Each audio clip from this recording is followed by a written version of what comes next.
Hello, everyone. We're now joined by head men's basketball coach Joe Mihalich. Coach, thanks for joining us today. Well, thanks for having me. It's great to be with you. Coach, another exciting week in the preparations for the 2014-15 season. You traveled down to CA Basketball Media Day on Tuesday. Can you just talk about your second experience with CA Basketball Media Day and how exciting it is, because it obviously means the season's right around the corner? Yeah, it is a sign that we're getting closer to the games, and all these things that we're doing are making more and more sense. Also gives you a little agita because you realize the same thing. The games are getting closer, and you're wondering if you're ready and so forth. But the conference does a great job. The Colonial Athletic Association does a great job with their media day. It was in downtown Baltimore, the site of our conference championships. It's a great city. Our fans would not be disappointed if they went down there to see a basketball game. It's a great place. It was a beautiful day. We were up on that, what was that, the 16th floor, overlooking the harbor and the stadiums where the Orioles were not playing. But it was exciting, and like I said, it gets the juices flowing. You're reminded of all the good teams that are in the league and the challenges you're going to be at. But it also gives you a chance to feel, good about your team, in the sense that you feel like you can be successful this year. Speaking of media days, Coach, last week Hofstra had its own media day last Thursday on a very busy day for both programs. You had media day, meet the coaches night, Midnight Madness. There really seemed to be a buzz on campus about these basketball programs, and especially yours. Can you talk about last Thursday in particular? Well, that was really fun. And I think the credit goes to people like yourself and Jeff Hathaway and all of our season ticket holders and boosters who came and enjoyed that great night. We were able to show off our practice facility, which is just fabulous. Then we came over here, and the crowd was terrific. The students were great, and that's what gets you. You just get excited when the fans and the boosters and the students are excited, because it sounds a little corny, but we want to do this together, and we do it for this great university. And our guys got a chance to get up and down the floor a little bit and play, and the people got a chance to see the new players and got a little taste of what it might be like this year. Speaking of the guys getting up and down the floor, a few weeks into practice, give us an overview of last time we spoke. It was just after day one. Can you talk about, it's now about 10 days later, talk about how things are going and overall? Practice number 14 today. So it's of the 30 that you're allowed. So we're almost exactly halfway through. Some days are great. Some days have not been good. I'm just going to share that with you honestly. And then most of the days have been above average, so it's been good. We're excited. We got a long way to go. We got a lot of work to do, and we need to be more consistent. And I know that sounds like coach speak, but we just need to be the things that we're good at. We got to get better at them, and we just got to get more consistent day in and day out. Let's break down the team a little bit. Just kind of talk about it. There's really three sets of people. There's the absolute newcomers, the newcomers that were here last year and didn't play, and then there's the returnees who have been here and played. So newcomers, freshman and Malik Nichols. Can you talk about Andre, Rokas, and Malik a little bit, and how they've been doing this so far in the preseason? Sure. They've been, I think all three of them are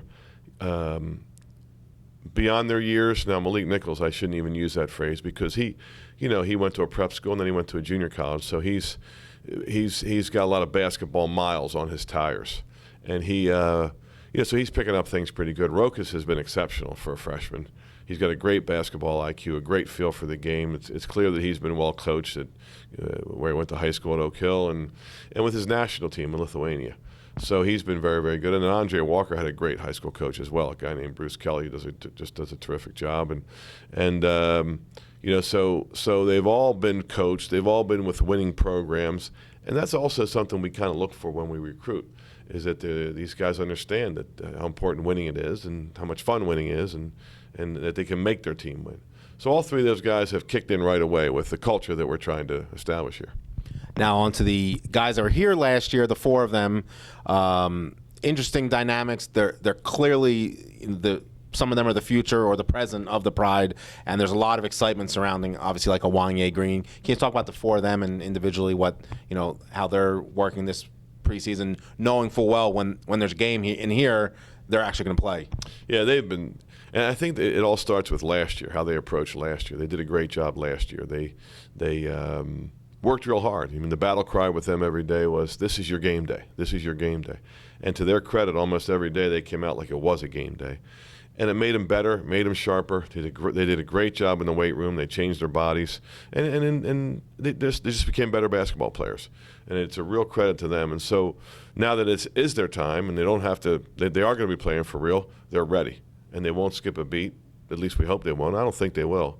And they're game ready right now. Speaking of one of the four of them, like Amin Tanksley, he's really going to create some matchup difficulties for other teams, isn't he? Just his ability to shoot, pound the glass. He can kind of do everything pretty good, can he? Yeah, he's tough. He's just tough. I mean, whenever I'm asked the question, who's the toughest guy on the team, my response is, you mean other than Amin Tanksley?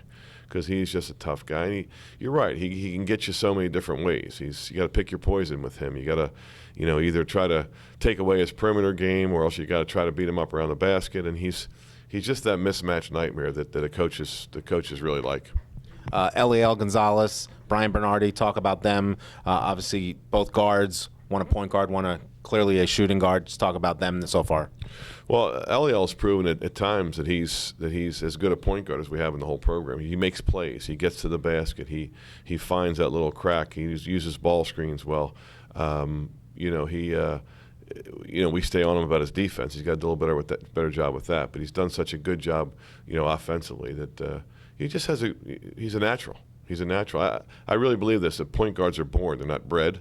And that's kind of the way Wanye Green is. Or I'm sorry, Wanye is too. But that's the way we'll get to Wanye. But that's the way Eliel is. He was born to be a point guard.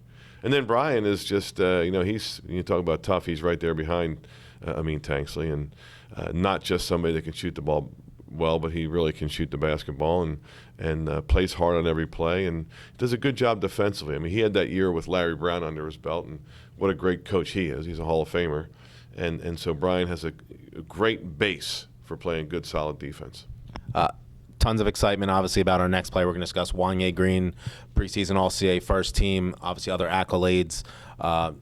How's he preparing for this year, knowing that he is kind of the face of the program on the court right now? Well, I think he's handled that pretty well. I think he welcomes that, and you're not really a great player unless you can handle those things. I mean, everybody says you're a great player and you can't handle, high expectations and people talking about you and, whatever. Some people would say it's pressure. I don't think it's pressure. I think it's just, it's just the reality of it. But he can handle it, and that's why he's such a good player. He can handle that stuff. We got to stay on him, and I tell him this all the time. He's got to, really push himself every day. He's got to be demanding of himself every day. There are some times when he doesn't do that, and we try to stay on him about it. But he is. He's one of those guys that can lead you in scoring and assist. And when you can do that, that makes you a pretty good player. You have 3 returning starters from off last year's team. Obviously, the dynamics of this year's team might not mean that everyone is going to start this year that started last year, but you really have some experienced guys coming back from Jamal Robinson, Musa Kone, and Dion Nesmith. Can you talk about the 3 of them? Well, shouldn't we? We forgot to talk about Ibrahim Jamba, Ibi. I was going to get to him. Because we should have mentioned him with the new guys. Okay, let's go back to Ibi. Can we do it? Fabulous person. Just a wonderful, wonderful person. Ibi Jamba, transfer from Clemson. So he'll be sitting out this year. I think that's why, speaking for myself, that's why we kind of forgot him. Fabulous guy, high character guy, 6'10", but not locked inside. He can really shoot the basketball. But he's going to make us a better team, too, because much like Wanye and Brian and those guys last year, every day in practice is going to be his game day. But he's making us a better team already. Very, very good basketball, but does everything well. Good defensive player. He, too, like I mentioned Brian Bernardi playing for Larry Brown. He played for Brad Brownell down at Clemson, so another great defensive coach. So I think he's going to really help us. Back to the returning starters, the trio. That's quite all right. Jamal, Musa, and Dion, can you talk about them? High character guys, every single one of them.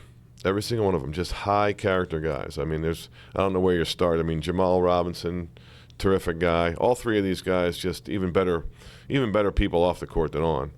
But Jamal's somebody that all these, I call them bedrock guys. You can build your program around people like this, just total package guys. But Jamal had a great year last year. I mean, nobody thought he would start. He started. Nobody thought he would be real productive. He was productive.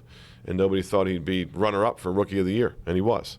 So he had a great year, and I think there's two things you got to handle in life: success and failure, and hopefully he's going to handle the success he had last year and make himself an even better player. Musa Kone is, he's the kind of guy you root for. I mean, it's his senior year. I hope he has the best year of his life, and that's what we talk about all the time. But he's been really good. He's had great practices. He's finishing better around the basket. He's playing with some confidence and with some swag, as we would say. And he and Rokas, I mean, literally, they beat each other up every day, and it's making them better players. And then Dion Nesmith he's just your rock steady guy. He just, we talk about good practices, and we almost always say, Dion had another good day. Dion had another good day. It's just because that's who he is. Speaking of Dion and Musa, they're clearly the elder statesmen of the program right now. Musa being the only 4-year member of the program, and Dion being a 6-year in college. Can you talk about how important those two are to the coaching staff in particular, and just to guiding a team that has a bunch of different dynamics going on this season? Well, I mean, everybody talks about leaders and so forth, and I always like to say it's important to have great leaders, but it's important to have followers too, and I mean that in a good way. I mean, a lot of times that's a negative connotation, but when you have someone like Dion Nesmith and Musa Kone and seniors, they're going to lead by example because they're such great guys and they want to do well. And what I think has been good for the rest of our guys is that they know that and they do follow that and they look up to those guys. And you always talk about like and respect, and you want both. You don't want to just be liked, and you don't want to be respected but not liked. And so I think they're both like that. You like them and you respect them. So we broke down all the players, Coach. So like you just mentioned, we're halfway point of practice. In the practice preparation now, at what point does it kind of turn to looking ahead to the season and putting stuff in more than you have been? I don't know that. I think it's been a gradual thing. I think everything points towards the end product. But, I got my 17 years of notes I'm looking at right now that I just would refer back to. And every day we sit in here and play in practice. Everybody's different. Some coaches head coaches just plan it themselves and just hand it out to the staff, but we don't do it that way. We all play and practice together, and we're constantly, racking our brains trying to think of situations we could be in, offensively, defensively, whatever it might be. What are we going to be good at, and what do we need to work on? And so it's a gradual thing. Are you happy, as you mentioned earlier, like where you are at the halfway point? I think we're basically satisfied where we are, but we also know that we have to keep moving every day. One of our mantras here in this room is let's make sure we're doing something new. Let's make sure we're progressing. Let's not just have the same practice we had yesterday or the day before. About a little over, we're almost near the end of October. Middle of November starts the season. Your thoughts as we're just a few short weeks away now? Is it 3 weeks from tomorrow? It is 3 weeks from tomorrow. 3 weeks from tomorrow. Wow. So let me answer that other question again. We're not right now. I'm only kidding. It's exciting. It's we can't wait for it to get here. At the same time, we got a lot of work to do. These next 14, 15 practices are going to be really important. Well, Coach, thanks for joining us today. Always good to be with you, Stephen. And fans, don't forget, you can buy season tickets or individual game tickets by calling the Hofstra Athletics box office at 516-HOF-TIXX. Thanks. Go Pride.